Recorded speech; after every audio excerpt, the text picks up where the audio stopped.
तो स्वागत है आपका फिर से अपने channel maths as per. I hope आप सभी अच्छे होंगे। तो आज हम 10th क्लास के चैप्टर 1 वास्तविक संख्याएं रियल नंबर्स, जो पहला ही चैप्टर है, उसकी 3 मोस्ट इंपोर्टेंट प्रमेय सिद्ध करेंगे, जो कि हर साल इनमें से कोई एक प्रमेय जरूर आती है और ये प्रमेय 3 नंबर की आती है। तो पहली इसमें है सिद्ध करो कि √2 एक अपरिमेय संख्या है, दूसरी है सिद्ध करो कि √3 एक अपरिमेय संख्या है, और तीसरी सिद्ध करो कि √5 एक अपरिमेय संख्या है। तो √2, √3 एंड √5, तो इनमें से एक प्रमेय हर साल जरूर आती है 3 नंबर में। तो चलिए देखते हैं कैसे इनको सिद्ध किया जाता है। तो पहली प्रमेय है कि सिद्ध करो कि √2 एक अपरिमेय संख्या है। तो सबसे पहले इसको सिद्ध करेंगे। तो ये तीनों ही प्रमेय, इन तीनों प्रमेय को हम कॉन्ट्राडिक्शन से सिद्ध करते हैं, मतलब तो इन्हें सिद्ध करना है अपरिमेय, तो हम इनको परिमेय मान के चलेंगे। और लास्ट में जो हमने इसे परिमेय माना है, उसकी जो परिमेय की जो कंडीशन होती है, अगर वो गलत साबित हो जाती है तो एक कॉन्ट्राडिक्शन कंडीशन बनेगी। तो लास्ट में हम कह सकते हैं कि ये परिमेय ही संख्या है। तो इस तरह से हम इनको सिद्ध करते हैं। तो चलिए देखेंगे। सबसे पहले हम लिखेंगे कि माना √2 एक परिमेय संख्या है, परिमेय संख्या है। अगर ये परिमेय संख्या है तो इसको हम P/Q के रूप में लिख सकते हैं। तो √2 बराबर P/Q, जहां P और Q क्या होते हैं, जहां P एंड Q ये सहअभाज्य पूर्णांक हैं, तथा जो नीचे ये Q है और इसकी वैल्यू 0 के बराबर नहीं होनी चाहिए, Q does not equal to 0। अब सहअभाज्य मतलब कोप्राइम, इनका HCF 1 होना चाहिए। सहअभाज्य का मतलब क्या है कि HCF 1 होना चाहिए इनका। तो इस तरह की ये संख्याएं हैं P और Q। अब अगला स्टेप क्या है, इसमें अपनी तरफ से 1 मान लो और क्रॉस मल्टीप्लाई करेंगे। P की वैल्यू 1 में करेंगे P इक्वल टू Q की करेंगे √2 में, तो ये हो जाएगा √2 इंटू Q। अब इसका दोनों पक्षों का वर्ग करेंगे, दोनों पक्षों का वर्ग करने पर तो देखिए ये P² हो जाएगा, तो P² इक्वल टू, तो ये √2 का वर्ग हो जाएगा 2, Q का वर्ग। अब देखो P² की जो वैल्यू है उसमें 2 आ रहा है इधर, तो इट मींस 2 इस P² का एक गुणनखंड है। तो लिखेंगे 2 P² का गुणनखंड है। अगर ये P² का गुणनखंड है तो ये P का भी गुणनखंड होगा। तो 2 P का भी गुणनखंड होगा। तो इसको समीकरण 1 मानेंगे और ये समीकरण 2। अभी देखो, दो हम यहाँ कह रहे हैं कि 2 इस P का गुणनखंड है, तो हम इसको P को ऐसे भी लिख सकते हैं कि P इक्वल टू 2K। अब K जहां पर क्या है, अन्य कोई पूर्णांक है, जहां K कोई अन्य पूर्णांक है। तो इसका फिर से वर्क कर दो। अब ऐसा हम इसलिए कर रहे हैं क्योंकि हमने ये तो दिखा दिया कि 2 इस P का गुणनखंड है। अब हमें दिखाना है कि क्या ये Q का गुणनखंड है। तो उसके लिए हमें क्या करना है, इस वाले समीकरण को Q में चेंज करना है। तो देखो यहाँ P² है, तो इसलिए इसका वर्क करेंगे और ये P² की वैल्यू यहाँ रख देंगे। तो चलिए पुनः वर्क करने पर, पुनः दोनों पक्षों का वर्ग करने पर तो देखो क्या हो जाएगा, ये P², 2 का वर्ग हो जाएगा 4 और ये K²। अब समीकरण 1 से P² की भी वैल्यू है 2Q², वो यहाँ रखनी है। तो P² की जगह रखना है आपको 2Q² इक्वल टू 4K²। अब ये P² की वैल्यू ये कहां से आई है, समीकरण 1 से, तो ये लिखना पड़ेगा आपको समीकरण 1 से, समीकरण 1 से। अब देखो इस 2 से इसे काट दो, 2 दूनी 4, तो Q² बराबर देखो क्या आया 2k², ये बचा। अब फिर से देखो q² की वैल्यू में 2 आ रहा है, तो इट मीन्स 2 जो है ये q² का गुणनखंड है, तो आप लिख सकते हो इसे, तो देयरफॉर कि 2 q² का गुणनखंड है। अगर ये q² का गुणनखंड है तो ये q का भी गुणनखंड होगा, तो देयरफॉर 2 q का भी एक गुणनखंड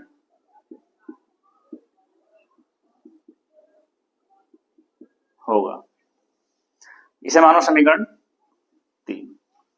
अब देखो समीकरण 2 में तो हम कह रहे हैं कि 2 p का गुणनखंड है, समीकरण 3 में कह रहे हैं कि 2 q का गुणनखंड है, तो समीकरण 2 और 3 को कंबाइन कर दो कि 2 p और q दोनों का गुणनखंड है, तो लिखेंगे समीकरण 2 व 3 से कि ये जो 2 है वो p तथा q दोनों का गुणनखंड है। पर लेकिन हमने p और q को क्या लिया था, सहभाज्य, यानी कि उनका HCF 1 आना चाहिए था। यहाँ पे 2 गुणनखंड आ रहा है, तो हमने p और q को किस तरह लिया था कि ये सहभाज्य है, मतलब इसमें कोई गुणनखंड नहीं आना चाहिए था 1 के अलावा, लेकिन यहाँ पे 2 आ रहा है, तो इट मीन्स हमारे मानने में कहीं ना कहीं कमी है, हमने जो माना है वो गलत है, तो लिखेंगे परंतु p एंड q, ये एंड का साइन है, p एंड q सह अभाज्य पूर्णांक है, अतः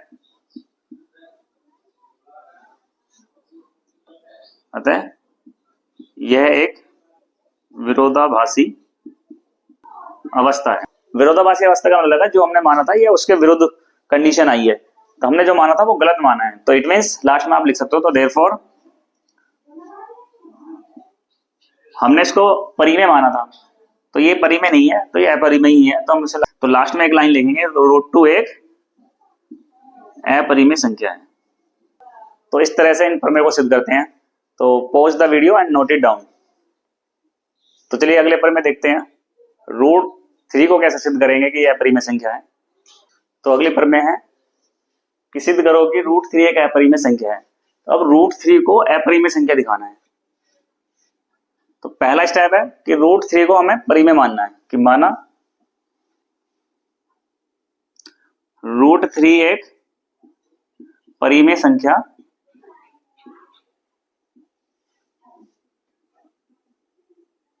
है, और अगर ये परिमेय संख्या है तो हम इसको लिख सकते हैं p/q के रूप में, तो √3 इक्वल टू p/q। कंडीशन लिखनी है p और q क्या है, जहां p एंड q सह अभाज्य पूर्णांक है, सह अभाज्य पूर्णांक है, और ये जो q है ये डज नॉट इक्वल टू 0 लेना है, क्योंकि अगर ये 0 हो गया तो ये नॉट डिफाइंड हो जाएगा। तो चलिए अगला स्टेप क्या था, हमें क्रॉस मल्टीप्लाई करनी है, तो यहाँ बटे में 1 लेके p की क्रॉस मल्टीप्लाई 1 में p हो जाएगा, q की √3 में √3q। अब आपको दोनों पक्षों का वर्ग करना है,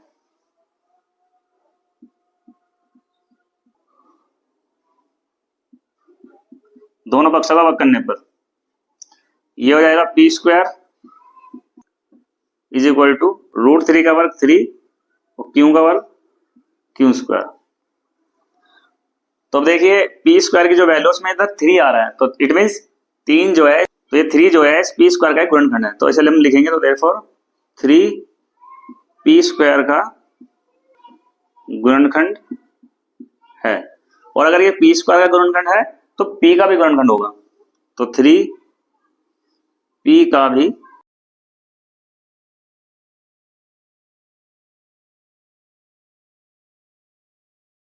गुणनखंड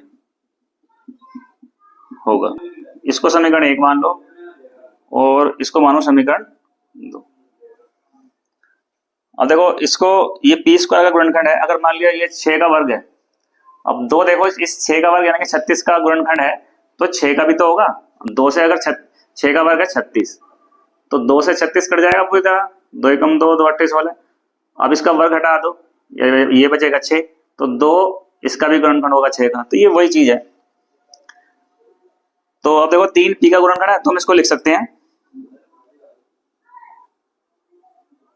माना, अब पी को हम लिख सकते हैं 3k। अगर 3 इसका गुणनखंड है तो 3k, k कोई अन्य पूर्णांक है, जहां k कोई अन्य पूर्णांक है, अन्य पूर्णांक है। अभी ऐसा क्यों कर रहे हैं, क्योंकि समीकरण एक, अब देखो हमने ये तो दिखा दिया कि ये 3 पी का एक गुणनखंड है, हमने ये तो दिखा दिया कि 3 पी का एक गुणनखंड है। अब हमें ये चेक करना है क्या ये क्यू का गुणनखंड है, तो इसलिए ये समीकरण एक को हमें क्यू में चेंज करना है, ये पी स्क्वायर को हटाना है। तो पी स्क्वायर, पी की ये वैल्यू यहां से यहां रख देंगे और इसको एलिमिनेट कर देंगे पी को। तो देखो यहाँ पी स्क्वायर है तो उसको स्क्वायर करो, दोनों पक्षों का पुनः वर्ग करने पर, पुनः वर्ग करने पर दोनों पक्षों का वर्ग करेंगे तो ये हो जाएगा पी स्क्वायर, ये हो जाएगा 3 का वर्ग 9, और ये हो जाएगा के स्क्वायर। अब पी स्क्वायर की वैल्यू है समीकरण 1 से, पी स्क्वायर की वैल्यू 3 क्यू स्क्वायर यहाँ रख देंगे, तो पी स्क्वायर की जगह में रखेंगे 3 क्यू स्क्वायर बराबर 9 के स्क्वायर, और यहाँ लिखना पड़ेगा ये वैल्यू कहां से आई है, समीकरण 1 से, तो लिखेंगे समीकरण 1 से। अब देखो 3 इसके बटे में आ जाएगा तो 3 से कट जाएगा, 3 दिए 9, तो क्यू स्क्वायर इक्वल टू क्या बचा, तो क्यू स्क्वायर बराबर ये 3 है यहाँ पर 3 और साथ में के स्क्वायर, ये बचा। अब फिर से देखो क्यू स्क्वायर की वैल्यू में 3 आ रहा है, तो इट मींस ये इसका क्यू स्क्वायर का एक गुणनखंड होगा, तो हम ये लिख सकते हैं, तो देयरफॉर 3 क्यू स्क्वायर का गुणनखंड है। और अगर ये क्यू स्क्वायर का गुणनखंड है तो 3 इस क्यू का भी गुणनखंड होगा, क्यू का भी गुणनखंड होगा। इसको समीकरण 3 मानेंगे। अब समीकरण 2 और 3 को देखो, 3 पी का गुणनखंड है और 3 क्यू का भी, तो इनको कंबाइन कर दो, तो समीकरण 2 है 3 से, समीकरण 2 है 3 से, जो ये 3 है पी एंड क्यू दोनों का गुणनखंड है। अब ये देखो हमने तो पी और क्यू को सहभाज्य लिया था, सहभाज्य मतलब इनका जो एचसीएफ है वो 1 होना चाहिए, यानी इनका जो गुणनखंड है 1 के अलावा कोई और गुणनखंड नहीं होना चाहिए। लेकिन इसमें कह रहे हैं 3 जो है पी और क्यू का दोनों का गुणनखंड है, इसका मतलब हमारे मानने में कहीं कमी है, यानी कि त्रुटि है। तो ये लिख सकते हो, तो लिखोगे परंतु पी तथा क्यू सहभाज्य पूर्णांक है, सहअभाज्य पूर्णांक है। अतः ये कैसी अवस्था होगी, ये एक विरोधाभासी अवस्था होगी, मतलब कॉन्ट्राडिक्शन, जो हमने माना था उसके विपरीत। अतः यह एक विरोधाभासी अवस्था है। तो लास्ट में लिखेंगे इसलिए √3 एक अपरिमेय संख्या है। इसको हमने परिमेय माना था और हमने देखा कि ये गलत साबित हो गए, तो लास्ट में यही लिखेंगे कि इसलिए √3 एक अपरिमेय संख्या है, संख्या है। तो इस तरह से जैसे हमने √2 को किया था सेम वही है, बस √2 की जगह यहाँ पर 3 है। तो चलिए अगला क्वेश्चन देखते हैं, √5 कैसे सिद्ध करेंगे। तो अगला क्वेश्चन है क्वेश्चन नंबर 3, सिद्ध करोगे √5 एक अपरिमेय संख्या है। तो इसको भी देखो सेम इसी तरह सिद्ध करेंगे। तो सबसे पहले हम मानेंगे कि √5 एक परिमेय संख्या है, कि माना √5 एक परिमेय संख्या है,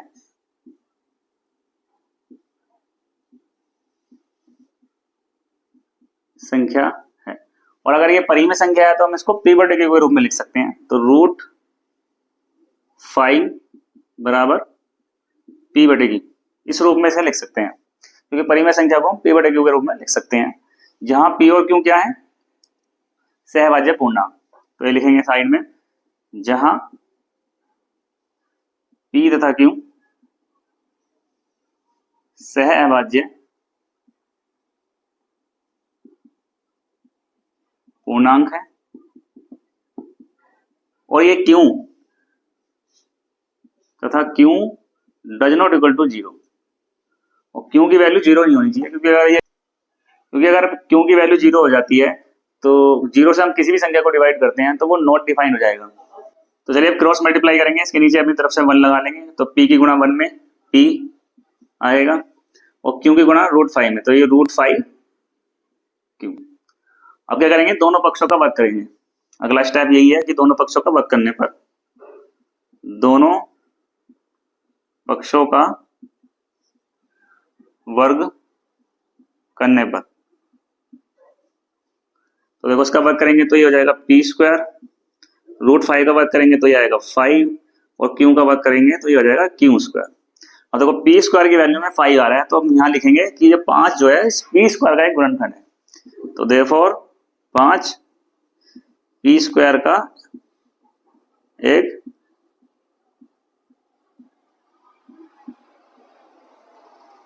तो 5 जो है p² का एक गुणनखंड है। अगर ये p² का गुणनखंड है तो ये p का भी गुणनखंड होगा, तो 5 p का भी गुणनखंड होगा। इसको समीकरण 1 मानेंगे और इसको समीकरण 2। तो देखिए ये 5 है, ये p का एक गुणनखंड है, तो इसको मैं ऐसा भी लिख सकते हैं, माना p बराबर 5k, क्योंकि 5 इसका गुणनखंड है तो k कोई अन्य, यहाँ पे k कोई अन्य पूर्णांक है, तो p को हम 5k इस फॉर्म में भी लिख सकते हैं। k लिख दो यहाँ पे या m लिख दो, कोई भी कांस्टेंट ले सकते हैं हम, जहां k कोई अन्य पूर्णांक है। इसका फिर से वर्ग करेंगे, पुनः वर्ग करने पर तो ये हो जाएगा p का वर्ग हो जाएगा 5 का वर्ग 25 और ये k²। अब p² की वैल्यू समीकरण 1 से यहाँ रखनी है आपको, तो समीकरण 1 से p² की वैल्यू रख दो 5q² बराबर ये 25k² एज इट इज, ये लिख दो समीकरण 1 से।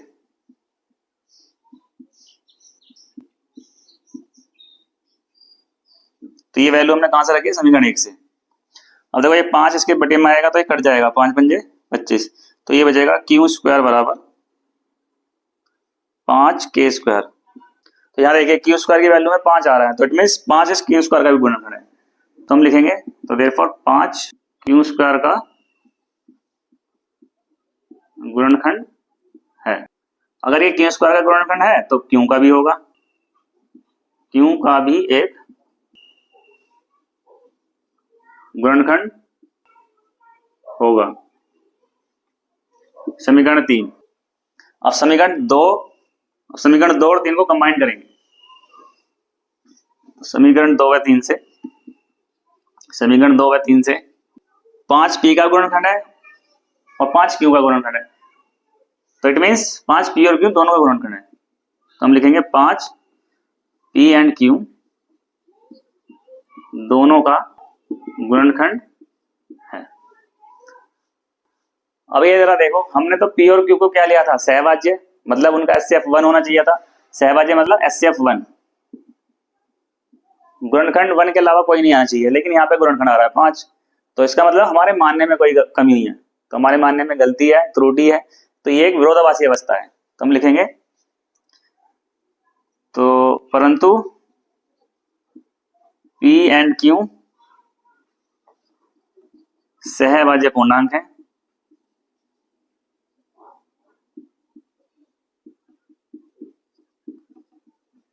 अतः यह एक विरोधाभासी अवस्था है। विरोधाभासी अवस्था मतलब जो हमने माना है उसके विरुद्ध, अतः यह एक विरोधाभासी अवस्था है। तो लास्ट में एक लाइन लिखनी है, इसलिए हमने इसको परिमेय माना था, तो इसलिए ये क्या है, फिर ये अपरिमेय संख्या है, तो इसलिए √5 एक अपरिमेय संख्या है। तो इस तरह से इन प्रमेय को सिद्ध करते हैं, इसमें कोई ज्यादा कोई डिफिकल्टी नहीं है, बस आपको प्रैक्टिस की जरूरत है। अगर ये तीनों प्रमेय आपने अच्छे से प्रैक्टिस कर ली, अगर इसको आप 2-3 बार प्रैक्टिस कर लोगे तो आपको अच्छे से आ जाएगी। और ये प्रमेय, तीनों प्रमेय से कोई सी ना कोई सी एक प्रमेय जरूर आती है, तो इनको अच्छे से प्रैक्टिस करिए।